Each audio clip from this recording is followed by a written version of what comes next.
Everything hurts and I'm dying. If you're hearing our voices, that means it's time for It's This Meets That, the podcast where we watch the worst movies from trailer and credits scene by scene. So you don't have to, but maybe you should. I'm Russ. I'm Jared. Yeah, after watching this movie, everything hurts and I'm dying. the best thing is the hour and 23 minute runtime. It says an hour and 28 minutes, but there's 5 minutes of credits. So hour and 23 minutes, You're in and out and you can move on with your life. You can go get a ham sandwich and enjoy that by the park. Yeah, honestly, like listeners, little BTS for you. Yeah, I watched this movie at like 3 a.m. last night and cruised through it. Surprisingly, like I think it was just like a walking nightmare. How many beers did you have before you put this on, though? Not that many. Like there's like 4 or 5 cocktails, and then against it, maybe. that will allow you to walk through anything, really. So that's right. Oh my goodness. All right, so we're back with a full breakdown of Jeepers Creepers Reborn, the 2022 reboot Reborn movie for the trilogy that didn't need to be reborn. Can't get enough I have a lot of gripes with this log line, so when you reread it again, and let's tell the listeners. Have gripes. Still. I have gripes before watching the movie, and I have gripes. Additional gripes. Yes, additional gripes. Thank you. So yeah, here we go. Forced to travel with her boyfriend, Lane begins to, first of all, it didn't happen. It didn't happen. Lane begins to experience premonitions associated with the urban myth of the creeper. She believes that something supernatural has been summoned and that she is at the center of it all. All right. Do you want to start? Do you want me to start on this one? You could start. Asinine. I hate this. All right. First line, forced to travel with her boyfriend. That's not the case. Never forced. Maybe reluctantly. Or maybe like he's a big nerd. He's a cosplay nerd, horror nerd, and they're going to a festival, and they're in a relationship, and she's going with him. Like it's more like, yeah, I don't want to go to this thing because the thing you're into is stupid. Which, by the way, I've got gripes about that too. Because if you're at this point where he's to the point of going to marry you, like red flag, right? And she's pregnant. Yes, relationship red flag. Yep. Lane begins to experience premonitions. Sure. Okay. So it's the urban myth of the creeper. That kind of happens. Yeah. It's mostly just not really associated. It is associated with the creeper, but it's just only because it's in this movie. Like it doesn't. Nothing has to do with it otherwise. No, most of it's like with her having premonitions of the cult. It's a cult, right? Yeah, not the creeper. Like, yeah. I guess it's the creeper cult, maybe, but. And there's never a moment where she's like, you know what? I believe something supernatural has been summoned. Like there's that connection does like that doesn't happen. She's just still very, again, reluctantly being premonitioned. And there's never a moment of her realizing this or, kind of, she doesn't have to say it outright, but like the last 1 second of the movie, I think is like, yes. Yeah. Is that part, I guess? Yeah, I guess so. Like towards the end when she's like, I think I figured out what to do here. Sure. Yeah. No, the actual last 1 second when her spoilers, when her eyes turn black. Then she's the center of it all. That's it. Although, wait, no, I guess the creeper is the last second there. Yeah. The second to last second. This might be a man. I know I shit on the ending of what was that movie? The Lazarus Effect, and like how bad that was, which was terrible. Amazing ending. Amazing. Compared to I love the ending of Lazarus Effect. Now I'm taking it all back. I agree. I think now I love that ending. The Lazarus Effect was a great movie. This ending is so terrible. Like there's no stakes in this movie whatsoever. Yep. It makes me want to go watch Get the Girl again. Like any of our other bad movies. Like I think this is a new low for us. So then the transition to our expectations, prognostications from the trailer, we kind of nailed quite a bit there. Yeah. Oh yeah. I mean, outside the Batman thing, but we nailed. No, I guess you're right. Yeah. You did have ninja stars, which Batman does too. Right. Done. So stupid. There are bats in both. The Reborn, the pregnancy thing attached to, like we were flirting with that. We thought maybe she was like maybe granddaughter of someone from the previous movies, whatever, which by the way, they completely wash the original movies aside. Like they don't even exist, but in a kind of a really stupid meta way. Well, they do exist, which is even stupider. Yes. They make it worse. Yes. We did. So we were on the right line there. And what was the other one we had? We nailed pretty well. Actually, this wasn't a prognostication, but our calling out of the British accents. Yeah, all these actors this movie was mostly filmed in London. Jolly old London town. Jolly old London town. And all the actors are all British. So yeah, that's why their accents are coming through. Not that was a prognostication, but they're allowed to do American accents that poorly, then we're allowed to do British accents poorly. I think we do our English accents pretty damn good. Pretty fucking good, eh? Pretty good, yeah, right. We can do all sorts of different, dialects from different parts of England there. That's right. And we know the difference between all of them. They clearly don't know what a Southern accent is. So yeah, it's definitely intentional when we do it. So take that, accent coaches. Was there anything else for prognostications? I mean, I think we pretty much nailed it. Yeah, and we were also right that she wasn't forced to go. She could have just been like, nope, no, I'm not going. Like you, easy peasy. Hey, you've got nerdy friends. Why don't you and your nerdy friends go to this thing and you guys have a good time? I'll stay home and I'll knit. I'll pet the cat. I'll go for a walk. I'll do stuff like that. Don't think he has any friends. I don't think he does either. Just based on the way he acted. Yeah. By the way, that's another red flag. If you're thinking about getting married to someone, have your own friends. Just have your own friends. If they don't have your own friends, red flag. So at least a couple. You need at least two. They need at least two. Otherwise, whew. Okay. Devastating. God, I hate this movie. All right, moving along. You want to do some quick info? We are stacked with fast facts, so I'm going to burn through a lot of this stuff. So please. All right, so quick info. I won't slow you down too much. I think I can pronounce everyone's name here. So, directed by Timo Vuorensola. That was pretty good. Yeah, it felt good. He's Finnish. So, you, listeners, you may not know who that person is. That's fine. You don't need to.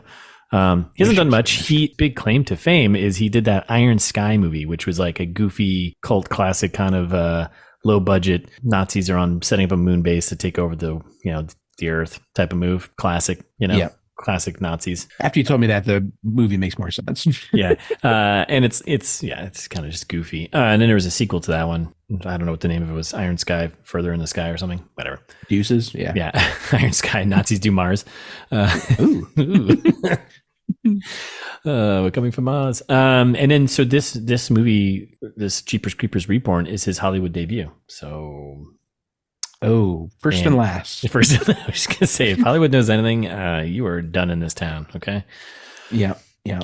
So we got screenwriters here. This is kind of weird. So we got Jake Seal and we got Sean Michael Argo. So Jake Seal has done, I believe, cool name.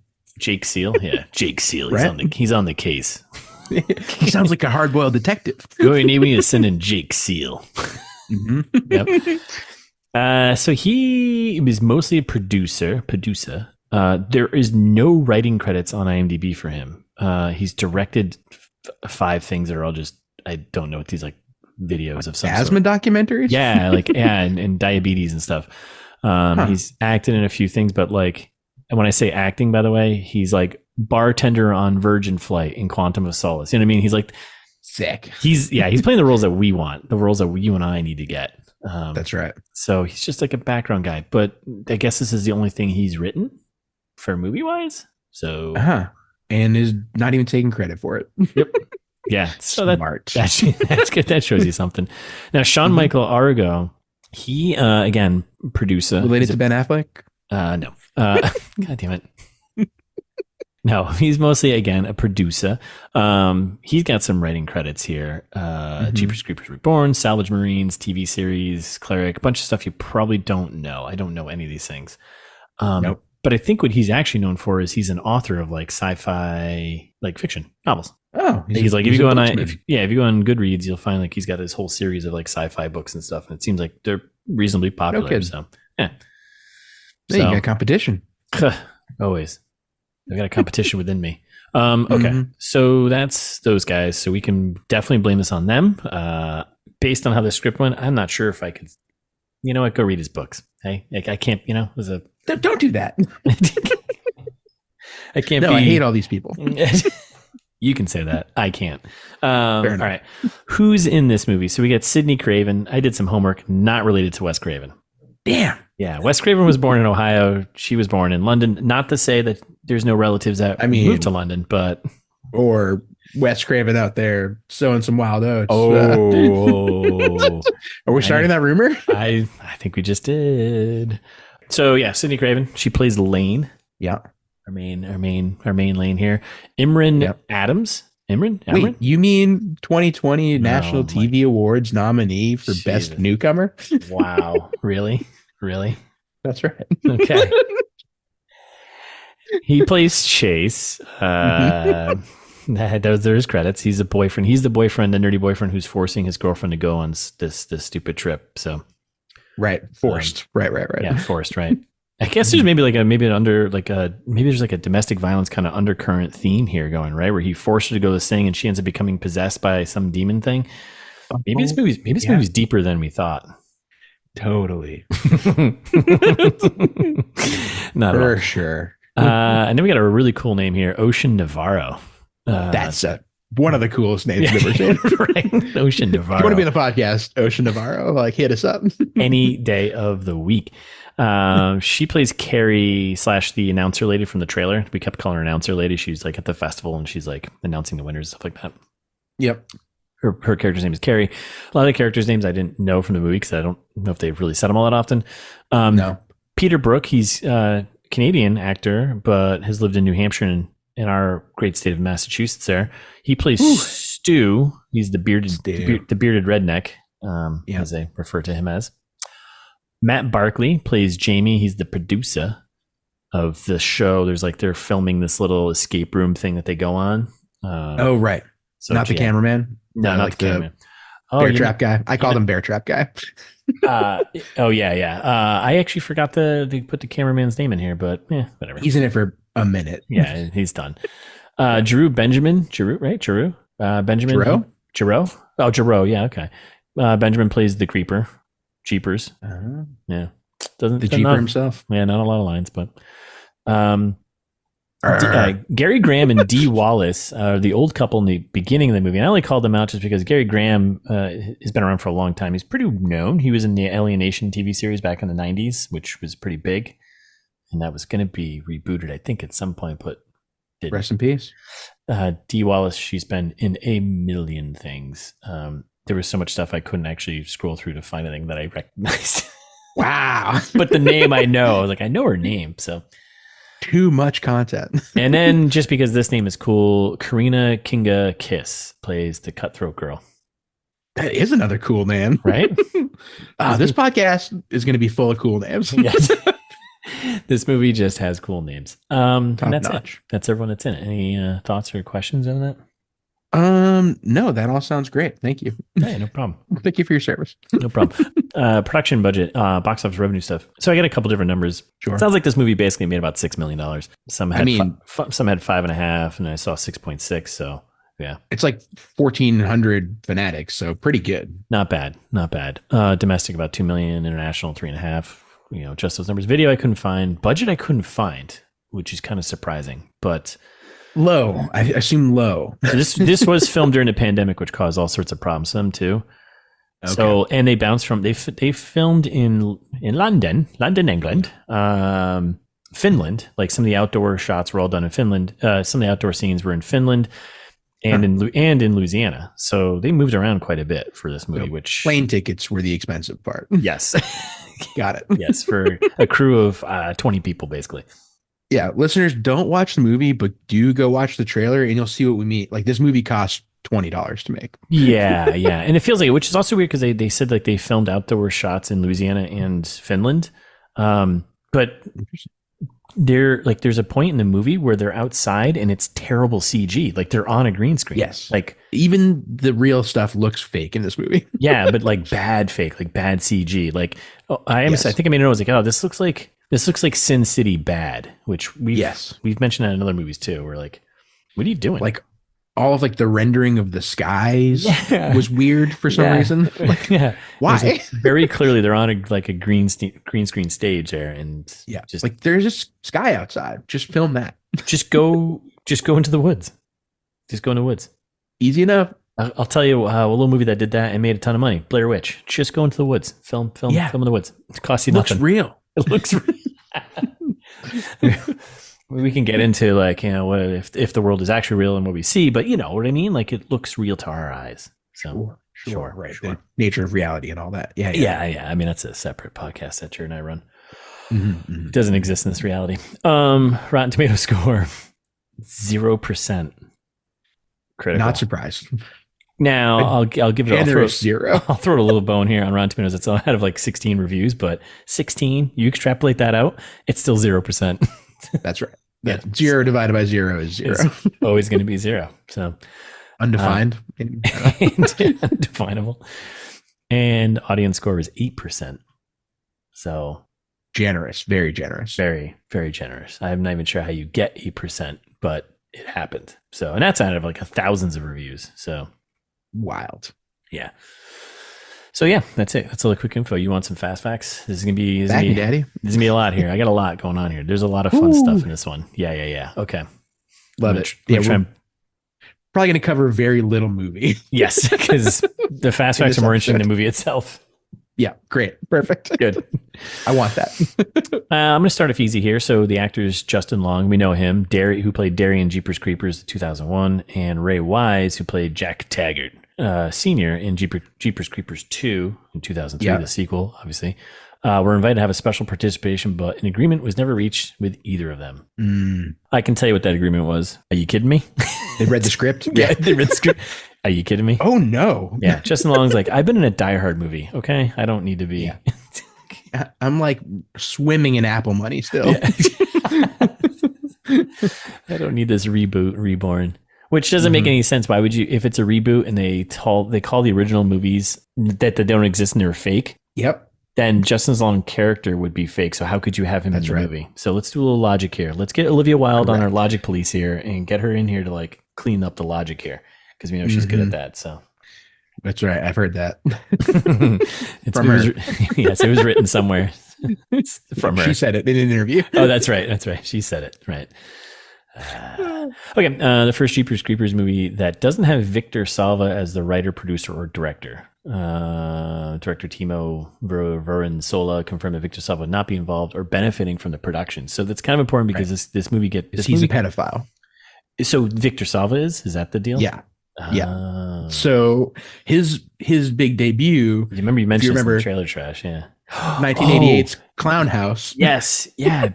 There was something about one of the kids on the phone call or right. He sexually abused a kid on that movie and then went to jail for 15 months. 15 months. Yep. And then I hate to see it, but Francis Ford Coppola is kind of a bad guy. No. Yeah. How does that connect? Victor Salva's kind of like protege. Like Francis Ford Coppola like produced a bunch of his stuff and then like got him the job with Disney to do Powder in like the mid 90s. Yeah, Powder? Yeah. Victor Salva joint. Before Jeepers Creepers, and then like continued to make movies after he went to prison for raping that child. Like pretty awful stuff. Okay, all right. So anyway, Victor Salva is not being compensated for this movie, thankfully. Okay, all right, good to know. Good safety tip. Yep. Stay away from Victor. Got it. Francis Ford Coppola apparently loves producing this guy's stuff for some reason. No. Okay. Yeah, you hate to see it. Yeah. Okay. Move on from that one. Yep. Now I'm sad again. Oh, God damn. Don't worry, buddy. I'll bring you back here. All right, good. So for this film, a new creeper truck had to be built. This is due to the fact that the two original trucks. I almost just did a spit take. I know. I saw you. I was waiting for it. Due to the fact that the two original trucks are in the United States, while much of the project was filmed in London. Transporting That's trucks. The reason? Yeah, which is ridiculous because they also ended up filming in Louisiana. So what do you mean? Transporting the truck was very expensive for the production. Also, the script warranted a truck that was visually more worn and damaged than the original truck. Oh my God. Stupid. Oh, that's where they're going to draw the line on realism. right? Like, so mad. And you're filming in a green screen. You can't film in the woods. These are all scenes. You can't find a cemetery in Louisiana or a cemetery in Finland you can film in. Come on, let's grow up. So dumb. So this movie is kind of like off. It's this behind the scenes stuff is very interesting because this movie it's almost like the what's the James Bond movie that isn't really technically like part of canon or part of canon, part of James Bond, Diamonds Are Forever, maybe something like that. Yeah, a different production company came and did it, and this movie's kind of like that. March 6th, 2021, Myriad Pictures, the production company behind Jeepers Creepers 2, 2003, and Jeepers Creepers 3, filed a property fraud lawsuit against Infinity Films Holdings. That's not. That's not. It's not a launderer. I don't know what it is. One of the film's production companies for producing the film without Myriad's knowledge or involvement, in quotes, and selling the distribution rights to Screen Media Films, considering Reborn an unauthorized fan film. Incredible. Yeah. What an insult. Yeah. Which, by the way, it does feel like an unauthorized fan film. So, at best, generous. Again, very generous. Yeah. We're going to reboot it. We're going to write a script for Jeepers Creepers, and I already did. Did it last night. Oh, I see it right there. There it is. That's right. Yeah, listeners, you can't see it, but I'm waving around it like a 6-page script.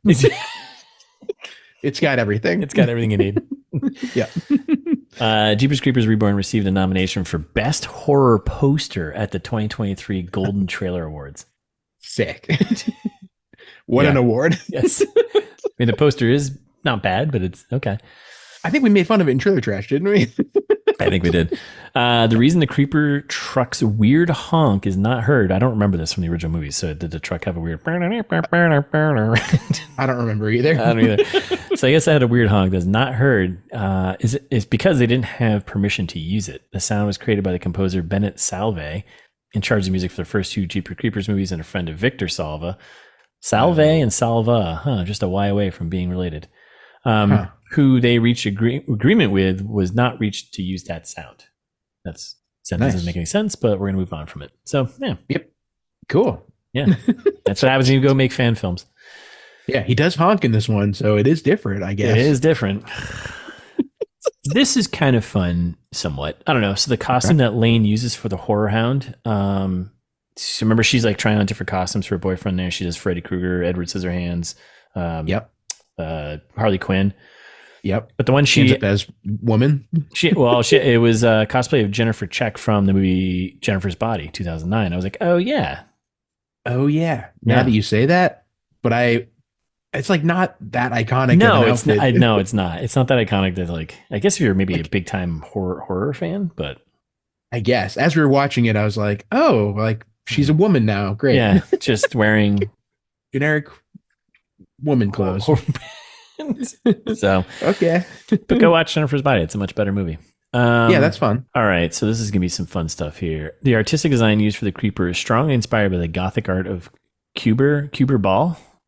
Yep, that sounds right. Okay, for some covers of the Jeepers Creepers comics, issues numbers 3, 4, and 5, which there was comics that came out between, what did we say, between the first and second, or second and third movie, I think.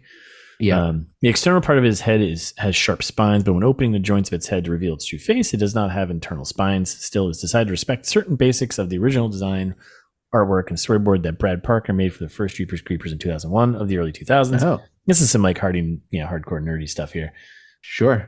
New design also has scars in the anterior superior region of the creeper's thorax.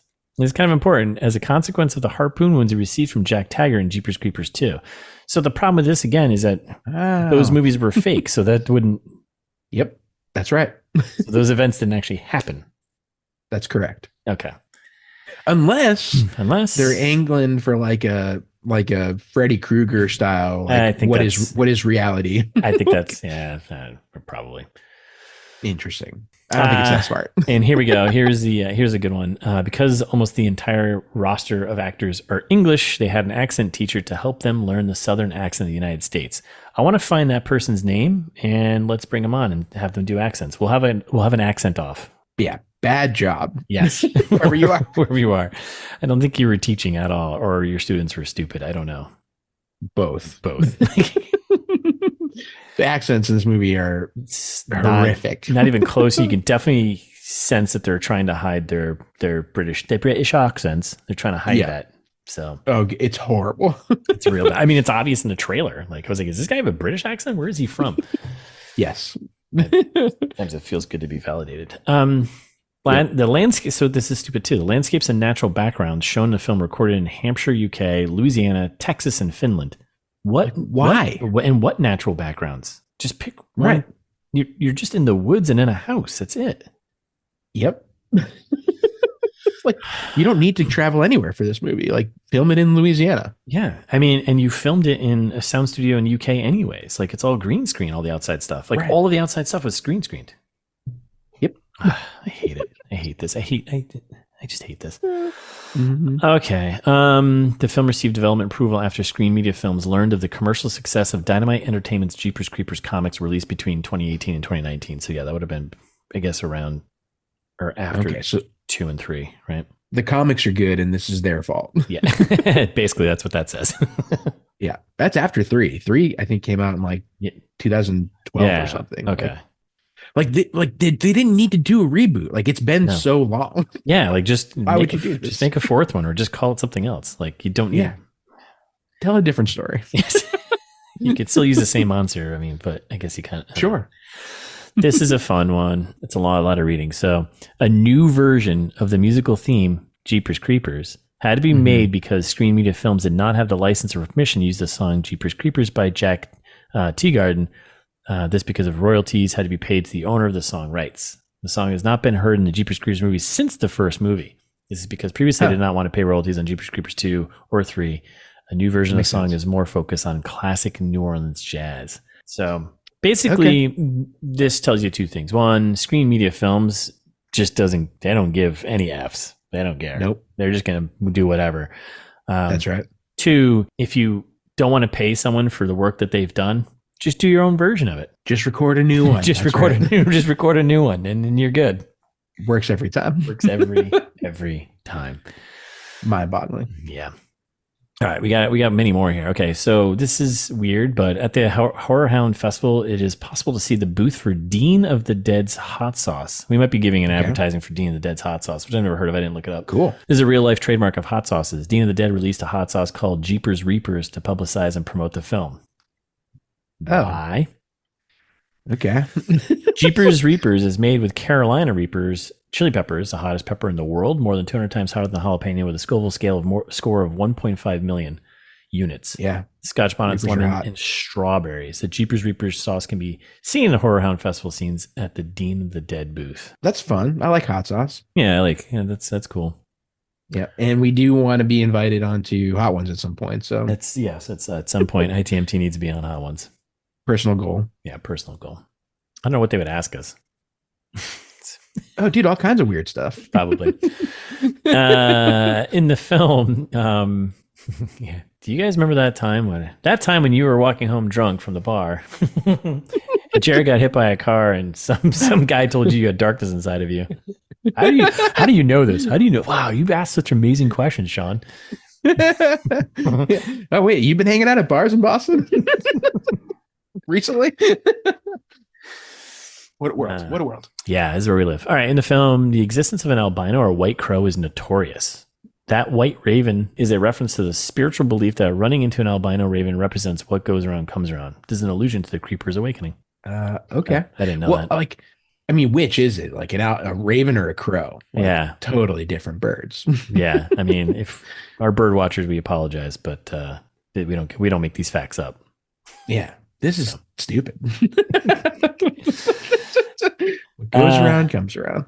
Okay. When I picked this one for a reason, for 2 reasons actually. When Lane gets out of the car to throw up in the woods, which is a whole thing. Remember, she's like, right. A bone shuriken. Yeah. Because remember, we said that word a long time ago. I like to call it shuriken. Mm-hmm. That's right. Shuriken can be seen embedded in a tree. That's what's in the tree. It's a shuriken. That makes more sense now. Yeah. Now it makes more sense. You couldn't see it in the trailer. Like, what is that? It's just like a thing. Yeah, which I don't remember. This is going back to us not remembering if we actually saw the sequels, 2 and 3. Because I was like, I don't think that was like a trademark weapon for the Jeeper in the original. But it is a reference to the shuriken from Jeepers Creepers 2, which is made from Derry Jenner's Justin Long's character's navel, which has the same rose tattoo. Which I don't know what any of that means. I don't remember that.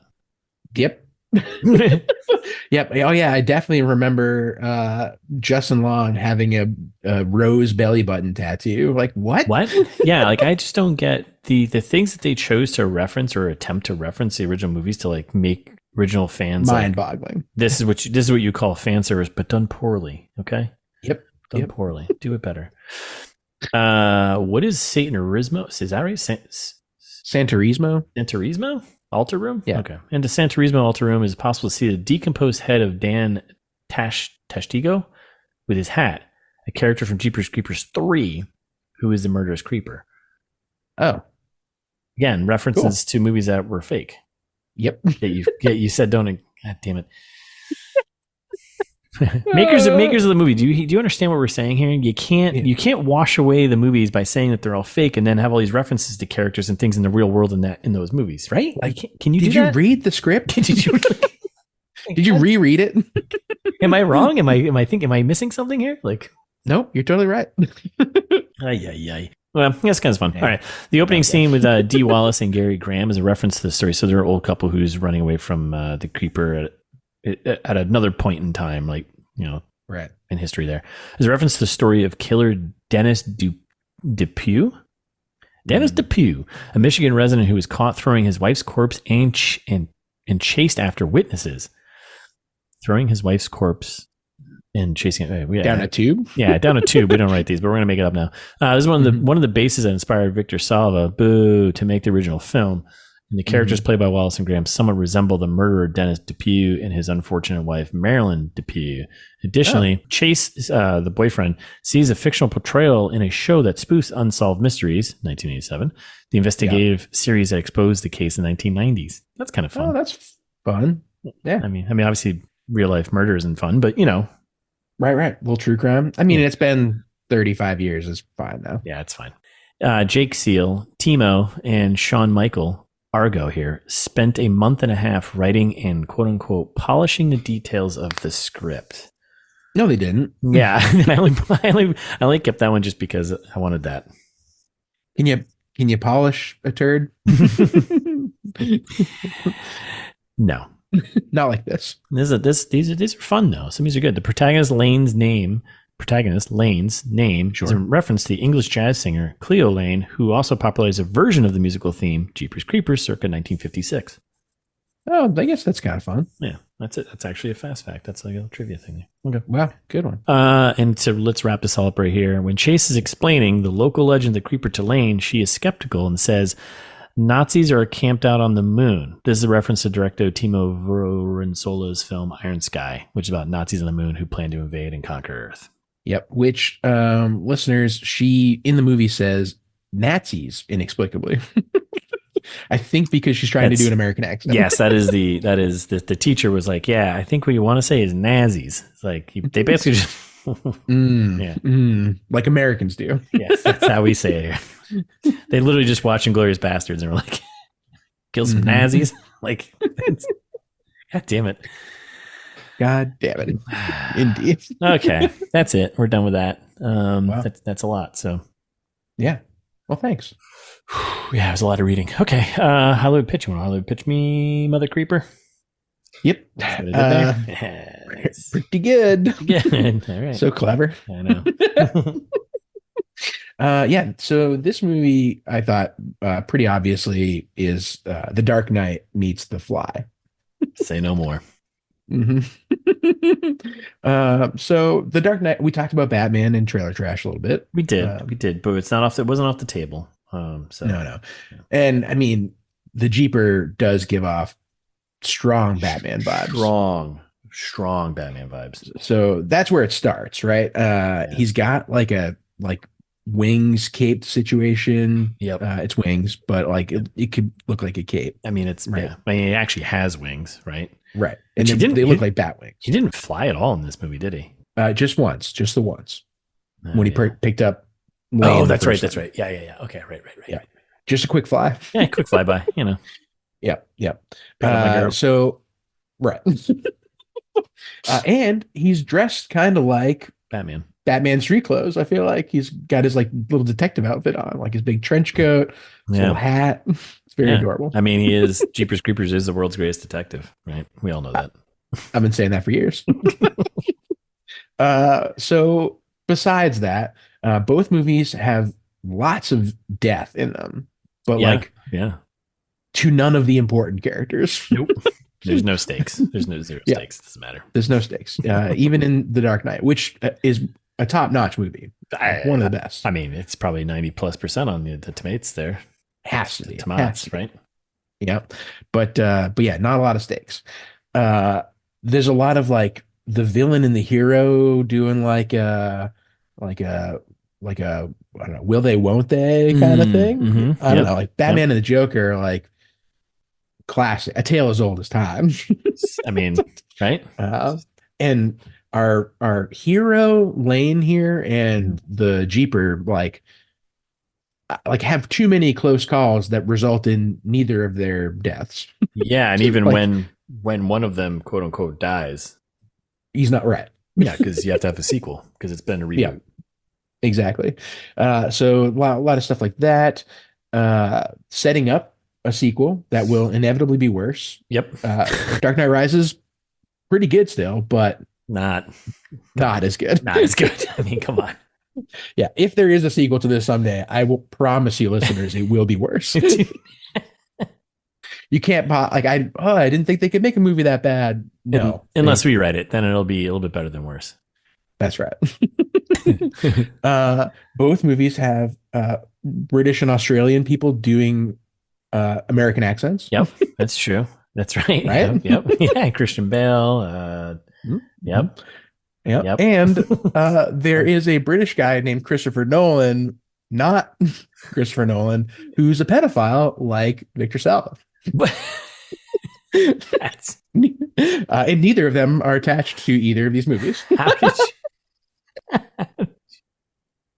I just Googled Christopher Nolan pedophile, and you'd be surprised what pops up. Hey, the internet, right? It's probably someone trying to start some rumor about the actual Christopher Nolan. No, it's a real guy. Not God. Christopher Nolan. Yeah, Jesus. I'm the director. Fake Christopher Nolan. Okay. Okay, and then meets The Fly. A little looser, maybe.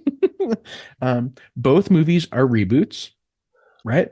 Fly is a remake of a movie from the 50s. Yeah. Okay. And then this is kind of where it gets into wishful thinking. That's fine. That's what we do here. The Fly, generally regarded as the better The Fly. Like the Cronenberg Fly is a superior movie to the original Fly, right? Yes. Unlike this movie could have been a better Jeepers Creepers. Could have been. It's not. And they did not. No. They try to do some like of the body horror stuff that's in The Fly, like they do in Jeepers Creepers, like the original one. Yeah. But they skimp on it in this one. Yeah. There's like not enough gore. Like they do it a couple times, but like not really. Kind of hides eating an arm or something, or reattaching to him. Right? Doesn't he have to eat this stuff to have it grow part of him or something? I forget the whole. One would think, yeah. I think that's one of the rules. Yeah, gotta eat it. Right. You gotta eat it. You gotta eat it. That's how you get the powers. That's right. That's right. And then kind of lastly, I was hoping that it would go full The Fly and have like full Fly Lane fall in love with the Jeeper and like have his baby kind of. But that would have been right. She has to kill him at the end. Right. Like make it the ending of The Fly. Yeah. Just do that. Way more interesting. Okay. So yeah, I wished it was The Dark Knight meets The Fly, but it's not. What can you do? Yeah. No, I think if you're going to go in and try and raise money to pitch a movie, I mean, that's the point of these pitches is that you want to pick the best movies, right? The best comps and be like, hey, I got a movie for you. Jeepers Creepers Reborn. It's going to be like The Dark Knight meets The Fly. And someone's like, here's a boatload of money. Yep. Nope. That's not what's happening. No. That's right. Okay. So yeah, what do you got? All right. I'm going back to the 90s here. It's Hard Target. I've used this before. The Jean-Claude Van Damme movie meets Nothing But Trouble. Right. And I think every time I'm like, what's Hard Target? Yeah, you are.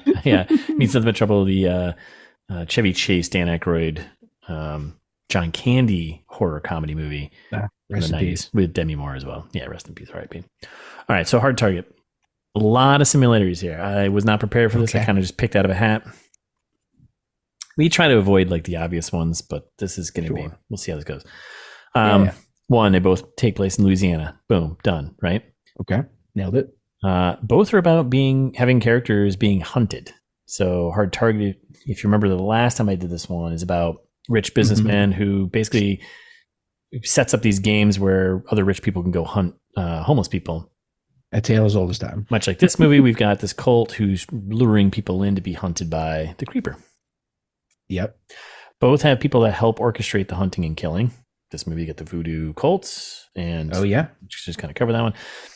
Both are Hard Target's an action movie. This movie kind of has like action scene moments. Like all the fights with the Creeper are like action movie scenes. Like it's not like this when he fights the bearded guy Stu there. It's a straight up like fight scene from an action movie. Like he's blocking punches and stuff like this. Like he knows some type of martial art. The Creeper should be overpowering. You would say. Yes. Yes, I agree with you. Yeah. It was really weird. I was like, wait, is this just an action movie? This isn't horror. This is. Yep. Both have comical death endings for the antagonist. Now, I know in this movie, our Creeper, he's not technically dead, right? Because you have to make more movies, but. Of course. But in Jeepers Creepers, he gets a weather vane stabbed through his mouth into his head from a roof. It's a great shot. It's a great javelin shot. Yep. Pretty before stupid. He dissolves into crows. Yeah, before the crows all surround him, eat him, and so he can regenerate as Creeper again. So that's right. Reborn, if you will. And Hard Target, JCVD drops a grenade down our antagonist's pants. Cool. Right? The difference, both goofy, both comical. One is awesome, though. The other one, not so much. I'll let you decide. That's right. So, which one? Yeah, which one? Go ahead, tell us. Okay, so Meets Nothing But Trouble. This one, I don't have a lot for, but I'm going more because like Nothing But Trouble, Chevy Chase Dan Aykroyd movie is about Chevy Chase driving down to New Jersey. They get lost off a turnpike, whatever, and then they get kind of stuck in his house of horrors. So I was kind of leaning towards a house of horrors thing. But both about a group of people being trapped in a house of horrors. Both have main characters trapped in shitty parts of the country. This movie, Louisiana, which the deep South, like, come on. If you bury your bodies above ground, that's not healthy. Listeners, if you have something to say about that, email us. Go ahead. You know where to find us. Yeah. Google it. And then Nothing But Trouble to get stuck in a made up town in New Jersey, which most towns in New Jersey are made up. So that's right. Yeah. You can't pump your own gas there. So ridiculous. Come on. Like grow up. Grow up. What do you think you are? Oregon? Yeah. Pump your own gas. Let's go. And then kind of my last one here is both almost kind of have a wedding marriage thing happen. So Nothing But Trouble, Chevy Chase character decides to get married to the villain's granddaughter or something, right? Just to spare his own life. This movie, Chase tries to get married to Lane. She says yes. Oh, you said Tulane, Louisiana. Oh my mind is blown. And I don't remember. Does he actually? Oh yeah, she says yes, I'll marry you, right? At the end. Yeah. Without him proposing. Yes, that's right. So because he tries to when they're in a cemetery and just before she gets snagged. That's right. Exactly. So yeah, that's it. That's all I got for that. Wow. Great job. I'm sticking to it. I think we nailed it. As always. All right, I think it's time. We're gonna break this movie down, right? That's right. All right. This opens up with a bunch of production distribution companies. Oh my goodness, there's more than you can handle. Yep. Did not do any research into any of them. Nah, I didn't either. But so there's Screen Media, who's our big distribution company, who don't give any Fs. They'll just do whatever, right? And then is it Orwo Studios? I think it's Orwo. Yeah. Whatever. Infinity Media, who we never heard about. They didn't want to give up. They don't basically want to pay people for songs and stuff. Black Hanger Studios and Great Point coming in hot. A lot of them. Love it. And then we get the classic. Then the whole opening is just a setup of the old couple driving in Florida, setting up kind of like the the lore of the creeper, I guess, sort of, right? Oh, definitely. Yeah. I mean, listeners, like nothing happens for the first half an hour of this movie. Yeah, it's true. Laying it out. Classic, wide overhead shot, car driving through countryside there. It's all cut from the trailer. A lot of stuff from the trailer. So they talked about Texas at some point, which I was like, did they just come from Texas maybe and they're ending up in Louisiana? Like possible. Well, this takes, remember this is according to they're driving through the Florida countryside right now. Oh, right. So why are they talking about Texas? I don't know, because this also doesn't make any sense, because then he changes his Louisiana license plate over to something else. Yep. Ridiculous. Yeah, we need Olivia Wilde on this. So yeah, then we get the Jeepers truck pulls up behind them, right? His old truck. Yeah. And he's like telling him whatever. He's got the great license plate of, was it beating you? It was beating you, but it was maybe be eating you, which is would make more sense. Be eating you. Oh, I see. Beating you or be eating you. Gotcha. Yeah. BEATNGU, I think is how it was. Gotcha. Exactly. Yeah. So I think it's supposed to be eating you, because that would make more sense. But that makes more sense. But the old people are fighting about it, and they're like, "Oh, I don't know. Maybe it's beating you." I thought it was going to be like a good old Fast and Furious license plate, like I'm beating you, like on the race course, right. Mm-hmm. Makes more sense. Or beating you, like they get into a fist fight later. we could have used Fast and Furious as a pitch on this one. I was thinking that it's all about family. It's all about family. It's all about family. Anyway, so then the truck flies by them. They're all nervous, and everything. It seems okay, and they keep driving for a while, and then all of a sudden they pass by the Jeepers place, and he's like, "Is that the truck that was following us?" And they're like, "It's got a nice little place, nice little farm out there in the woods."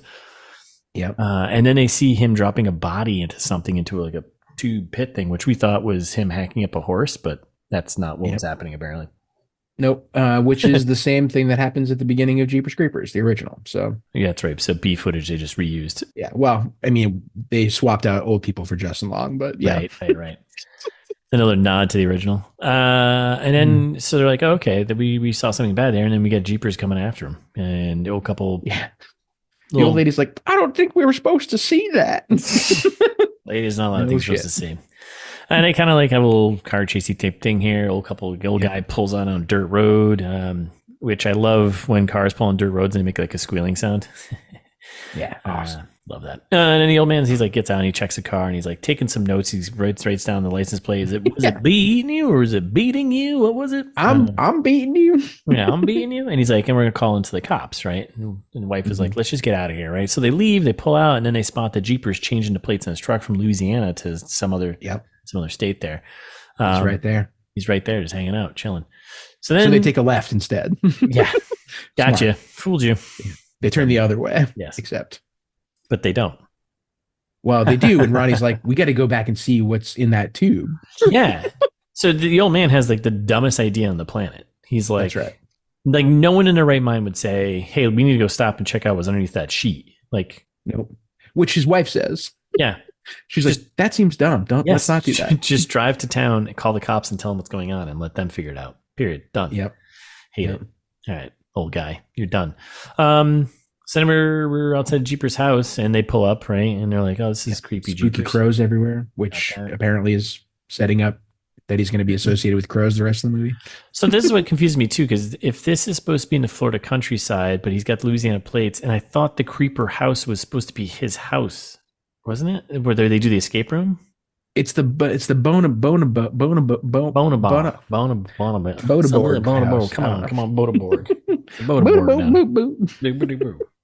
Yeah, something with a B. Okay, and he just happens to be hanging out. Okay, whatever, it doesn't matter. Yeah, I think it's his house now, but it was not at one point. Because he used to live in Florida and he's moving to Louisiana. I mean, exactly. You're literally trading one piece of shit state for another one. So one swamp for another. Yeah, it's just continuous. They check. So then they check on the sheet and they're like, "Oh my god!" And the camera pans down. No, and that's the end of them probably. Yep. And then we cut to today, where. Yeah. Well, it's not. That's the end of them. We think it is the end of them because then we zoom out to he's watching Unsolved Mysteries on his phone. Right. It's a transition shot. Yeah. Yeah. And they're like, and they were never seen again. Macabre. Yeah. Literally what he says.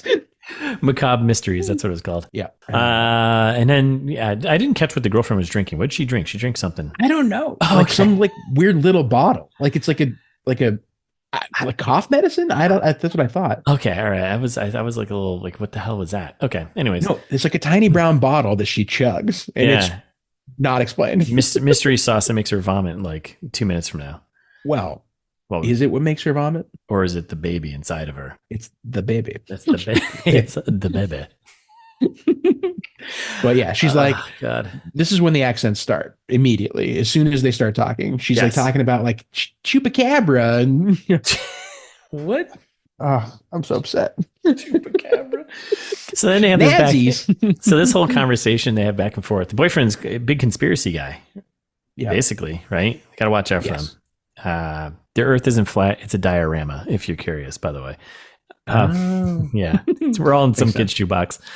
So he's a big conspiracy guy, and that's when we have the Nazis on the moon thing, and she's going back and forth. And he drops his line. He's like, your precious science can't explain it all. It's like, well, it can explain a lot of things. So. Yeah. And also, like most things. Mentioned that she's a scientist like twice, but it never important. Yeah. She's like, I'm a biologist. And she's like, you mean I'm a biologist? Like, just says it out. But it's like, but doesn't matter. It's like she's like, it's usually Occam's razor. That's why I'm a scientist, is literally what she says in the scene. God. And then he's like, well, let me tell you about the Jeeper. Like the conversation is so stilted just to give us a bunch of information that's not like it's just like, I'm gonna say my lines.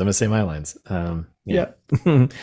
He comes back every 23 years and kills for 23 days and then disappears. She's like, oh, like bugs. Yes. He's like, what? And then he gets into like the 3 movies. He's like making this meta moment of him talking about how they made 3 movies about it, and they were none all of it's fake. real. None of it's real. What? Or is that just adding to the lore that they made these movies about this legend that is actually real? Maybe. I don't know. I doubt like it. Listeners, everything is off about this movie. Like the script, the pacing, like it's accents, horrible all around. The chemistry. There's zero chemistry between any of the transitions. Like right now, like she just stops the car in the middle of the road, runs out, just vomits, goes to puke, and the guy's like, burrito? But then, what? and then like she just happens to pull over, and the thing that's in the tree from the trailer is the shuriken right. from the creeper jeeper. Like why is that just stuck in that tree there?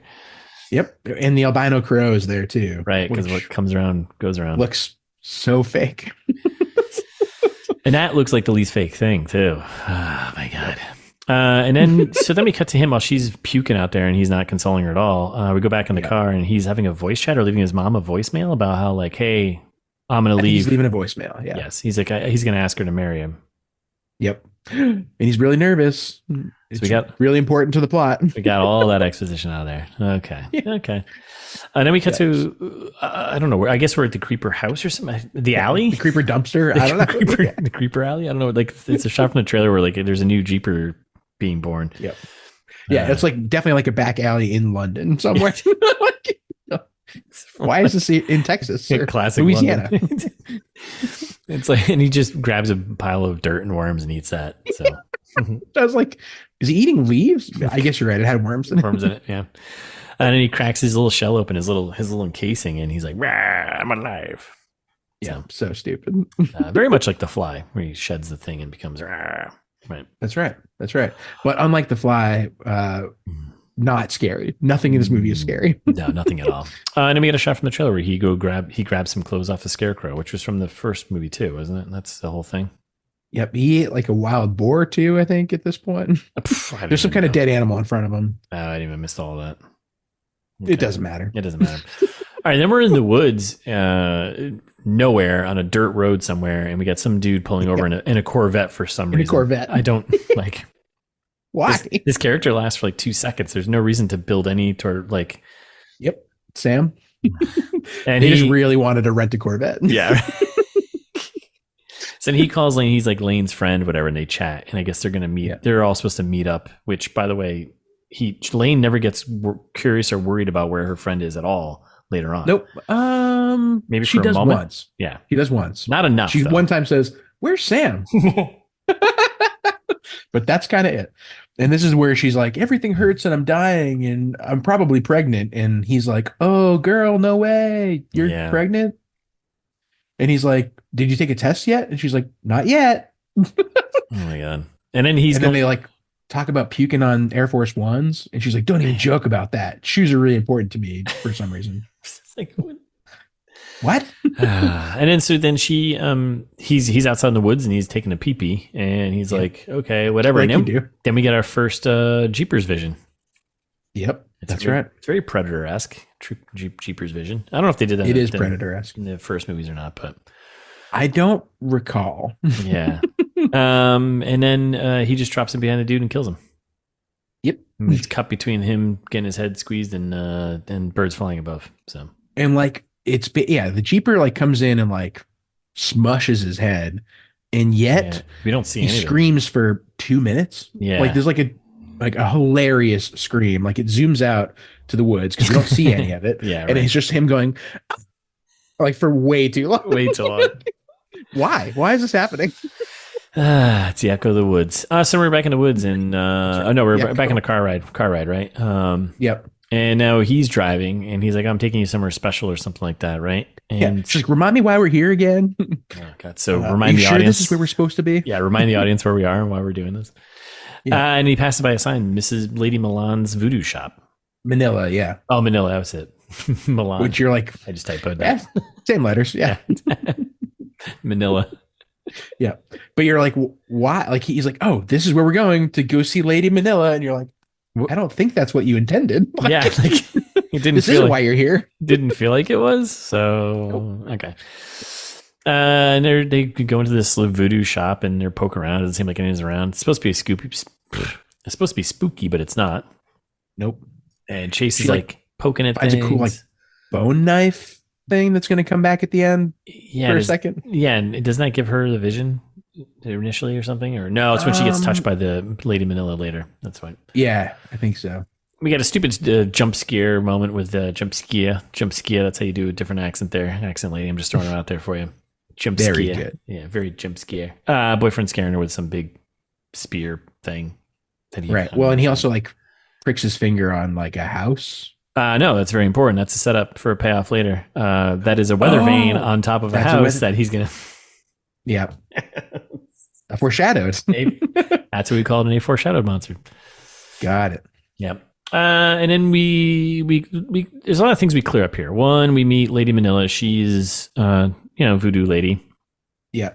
She's not scary. No, she's not scary at all. And basically we learn that, hey, your maps and satellites don't work where we are apparently. So that kills all the phones and usage of phones. Yep. So dumb. Oh my God. So she gives them directions with an old fashioned map. Yep.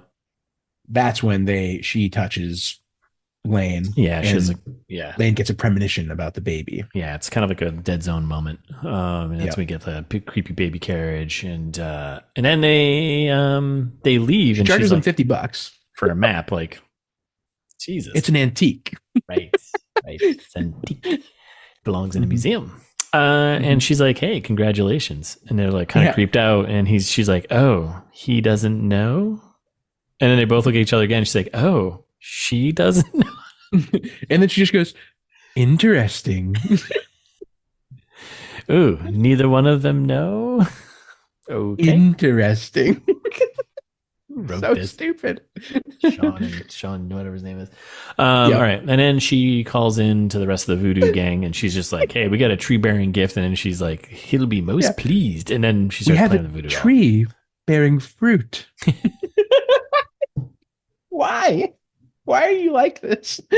Why is this happening?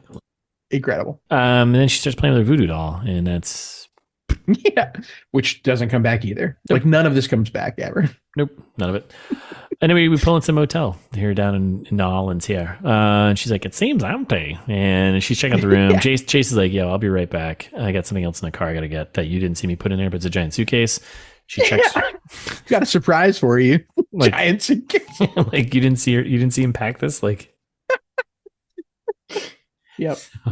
So she's checking her phone. One time she tries to call dead Sam. That's right, and he's not answering. I wonder where Sam is. It's been hours. And then Chase comes back with a cosplay suitcase. Oh my God. I hate this part. And she's not having it at first, but then she gets really into it. And this is, so it's sad. So I don't think we should skip over the sadness. No, we shouldn't, because this is important for anyone in a relationship out there in the world. Because one, if you're not paying attention enough to see your boyfriend put a giant suitcase or girlfriend a suitcase into the back of the car, that's what are you doing? But yeah, so he's like, I got some cosplay stuff, and he's all excited. He's pulling some costumes out, and she's just like, oh no, like so like disgusted. She's like, I'm not. Like, yeah, it's a stupid idea. You're right. What a dumb idea. So now, like, if you've been together long enough where you're going to ask someone to marry them, and you don't know this about them, and you're not into it, red flag. Like, don't do this. Don't do this. Don't marry her. Like, oh my God. Like, she should know this is his thing and be like, hey, honey, you know what? You got your things. You like watching football on Sundays? Great. I'm going to go out somewhere else. Have your thing. I got my friends. Do your own thing. Oh, it's so dumb. And then she's like, oh, I mean, yeah, cool. Let me take these clothes and like, I'll be right back. I feel like there's a safety tip in here, but I can't quite pinpoint it. Yeah. Also, this movie was rated R, and we get none of the benefits of a movie that's rated R. So they say the F word like 4 times. The violence is it's like maybe just above PG-13. Yep. There's very little nudity. We get a random nude scene that doesn't make any sense, really. Is there? I don't even remember. Yep. There's one random nude scene that doesn't make any sense. But this was another one where you're like, oh, if this was a good R-rated movie, they'd be like, he's like, oh, can I watch? And she's like, no. Like, so it was like okie dokie. It was like a classic like 80s 90s like horror movie. Like you'd have this would be your moment of having like your Yes. And instead they do like a classic 90s sitcom where they're like, you silly goose. Yeah. So he like turns on the TV and there's more exposition. Right? Yes. This is where we meet Carrie, our announcer lady at the festival, and she's talking about the creeper house and all this sort of stuff, and fills us in about how there's going to be this, horror hound festival and blah, blah, blah. We're here to find the biggest creeper. What a terrible tagline. Terrible tagline, by the way. It's not hard. There's a lot of creepers out there. And then we have a kind of a cosplay montage. Yep. Yep. She comes out as Harley Quinn. Yep. Like jumps to Freddy Krueger, then jumps to Edward Scissorhands. Yes. And then the woman from Jennifer's Body. Why? And he's like all into it. And I'm just like, dude, of all your I mean, okay, I guess they're all Edward Scissorhands isn't horror though. Like Harley Quinn isn't horror. Like nope. And also like I thought he was going to cosplay with her. Yes. Like I thought they were going to. Nope. So she's wearing the final outfit and she's like, what are you going to wear? And he's like, just this. It's a Hellhound t-shirt. What an asshole. Yep. And then they have sex off camera. Maybe that's a safety tip. If someone asks you to cosplay and they don't, red flag. Don't cosplay unless you're into it. Yeah. When somebody brings a suitcase full of outfits and there's none for them, run away. Run away. Red flag. Yeah. I think that's tip 119. I think you're right. 119. Holy shit. So then we're in the motel a little bit later, and she's in the bathroom. She's checking if she's preggers. Right. And this scene is also stupid. So she's reading the little thing, and there's like a little like a target, like a red dot and a circle around it in the reading thing. Yeah. I'm like, I mean, I haven't had to read or have seen many preggers tests, but same. Yep. I mean, I've done a lot of COVID tests. I'm sure it's kind of the same. If the bar shows up, you got it. Yeah. It's basically the same. If the bar under the sea shows up, I think you got it. Yeah, I was like, maybe it's my privilege showing, but I do not know how to read a pregnancy test. I was like, is this good or bad? It's one of the things you don't have to worry about until you actually have to worry about, Exactly. So she has like a creepy vision, a vision of the baby carriage, like a creepy baby carriage. That's on the getting cover. Pushed by Lady Manila. Right. Yeah. By the way, the movie poster that won the or nominated Award for best. winning. No, nominated. Award nominated. Yeah. Just like our hero, Imran Adams. Award nominated. So she's just sitting there being like, oh, I guess I don't know what this means. Or maybe she knows what it means. And then a crow or a raven, whatever we're calling these birds, just slams into the window. Scares the shit out of her, snaps her out of her vision. She drops the baby thing and the baby checker. And he comes in. He's like, hey, baby. Yo, babe. What's going on, babe? Yep. He's like, oh, it's just a dead bird, babe. Don't worry about it. It's time to go to the party. And then they walk out, and then the camera pans down to the baby tester thing, and we got 2 lines. So I think it's positive. I think she's got COVID. There's no way to know. Listeners, let us know, how do you read pregnancy tests? It has 2 lines on it. Yes. Which one needs to be there? I think they both don't watch the movie. I think they both need to be there. Maybe. I think so. It's a 2-line test. And then we get to the Jeepers place, and he is gearing up like commando. Like he's Listeners, I wrote with the Jeeper. He's got the boy body doing stuff, and so I think Sam's the boy. Oh. He's got Sam's body. That's right. And he's taking apart Sam's body. I think Sam was like a grown adult. He has a Corvette. Yes. The boy body.